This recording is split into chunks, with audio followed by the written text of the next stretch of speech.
So you want to get rich. I'm going to tell you a little something about money. In this world, you don't see the richest people doing things with their time and getting paid hourly. There's not enough hours in the day. If you're the highest paid lawyer, the highest paid doctor, no matter how much you make, there's still just not enough hours in the day. There's only one of you, right? We may have different educations, different skills, different opportunities, but the one thing we all have the same is our time. So in this world, if you want to become truly wealthy financially, you need to do things which aren't based on your hours. That means that you need to start a business or own something, because when you're sleeping, the things that you own will still be working, right? So let's say you own a piece of real estate and you rent it out. When you go to sleep, your real estate's still working for you. Let's say you start a business and you have some employees doing the work. Once you can afford your first employee, you can waste your time however you like, assuming that the employee you hired is the right one and can do the job as well as you used to, right? So something that I advise people to do is your first goal should be to buy your own freedom. You should be working so that you don't have to actually show up to work anymore. You can go learn the next thing to take it to the next level, because most businesses aren't going to make you a billionaire. Most businesses won't make you a millionaire. In this world, for you to be a billionaire or a millionaire, you've got to fight the effects of competition. You've got to fight the effects of taxation. There's a whole ton of things in this world trying to make it so that you can't get that rich.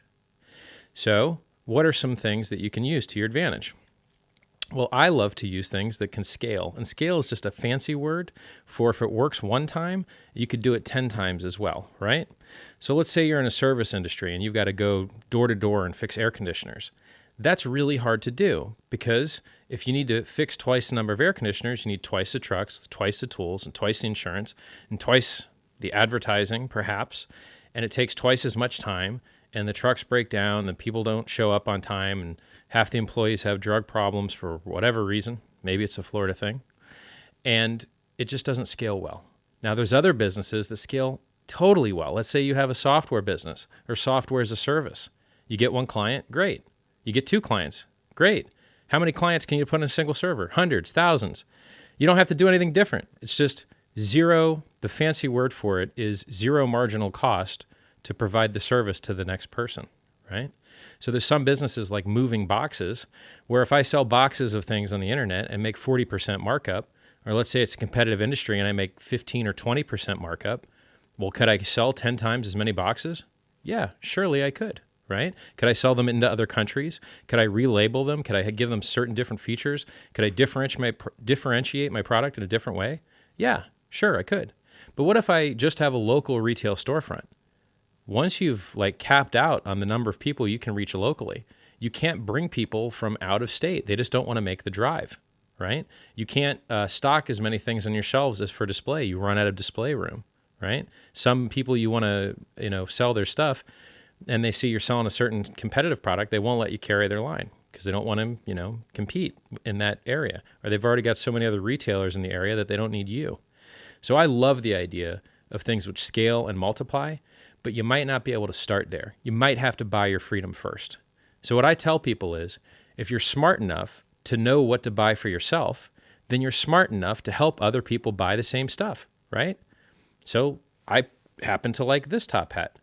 Some top hats, when you look on the side, they just go straight. I don't like a top hat that goes straight. I like this curve deal. Some top hats just come up straight on the top. I think it looks boring. I like a top hat that flares at the top a little bit. So I probably know more about top hats than the average gentleman.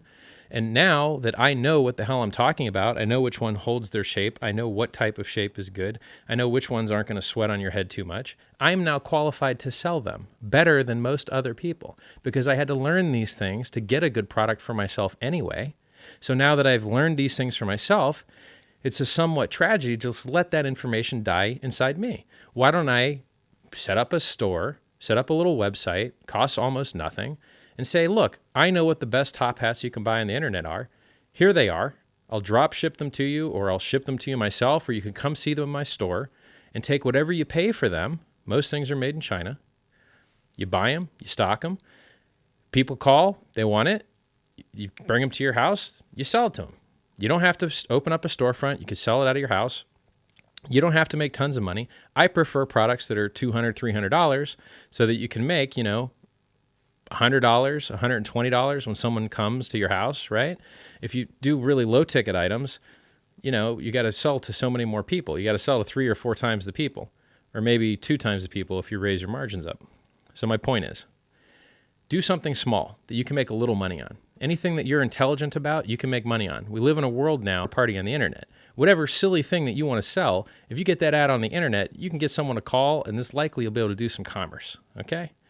So if you're smart enough to buy anything for yourself and have any product knowledge at all, then you're smart enough to get a good deal on Alibaba, AliExpress, Banggood.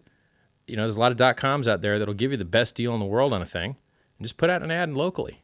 If the phone rings, great, you get to make a little money. If the phone doesn't ring, great, you have that product that you bought at a low price, you get to use it yourself, right? So in this world, if you're working by the hour, there's no future in it. There's no long-term future in working by the hour. You take a guy like Michael Jordan, multi-millionaire, the vast majority of his revenue does not come from his earnings as a football player. Basketball player. The vast majority of his earnings come from owning his likeness and owning his ability to put his name on things. And you can sell that away, right? Like the Beatles sold away their rights to their music, even though they made it. So just because you made it doesn't mean you own it. You can sell those rights, and you can buy them as well. But usually you got to have, a fair amount of money to do that. So in this world, since what you do hourly doesn't scale, you need to own things. You need to own businesses, real estate, intellectual property, patents, or else you don't have any future of becoming a billionaire. I can't think of a single human being that has ever become a billionaire in the history of mankind that's done it by the hour. It just doesn't exist. So work hourly, get your business started, save up.